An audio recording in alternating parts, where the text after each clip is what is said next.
জনসম্মুখে আজকে আমরা অনেক আহত পরিবারকে দেখেছি। তারা হাসনাত আব্দুল্লাহর সাথে ছবি তুলতে পারে না, অসম্মানিত হয়, তাদেরকে নালাতে ফেলে দেওয়া হয়। আমাদের কাছে অনেকের ভিডিও আসছে, আমাদের কাছে আরো প্রমাণ আছে মহিলাদেরকে হেনস্থা করা হয়েছে। আমরা তার প্রতিবাদ জানাই। পুরো সুন্দর একটা শহর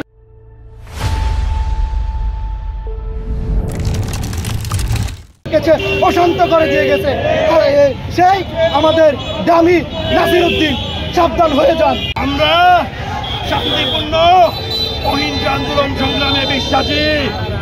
আমরা যদি একরাজে পদাম নাসির আজকে এখান থেকে শার্ট প্যান্ট নিয়ে পালাইতে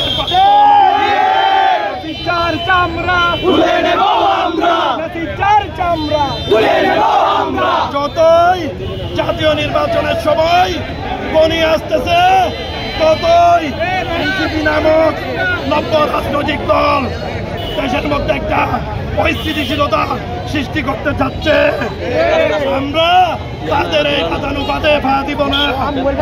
অতি শীঘ্রই এদেশের মানুষের আশা পূরণ হবে। একটা নির্দলীয় নিরপেক্ষ সরকারের অধীনে নির্বাচন হয়ে এদেশে একটা রাজনৈতিক দল ক্ষমতায় আসবে। এদেশের স্বাধীনতা, গণতান্ত্রিক অধিকার, সার্বভৌমত্ব হারানো ঐতিহ্য, মানুষের অধিকার আবারও ফিরে পাবে।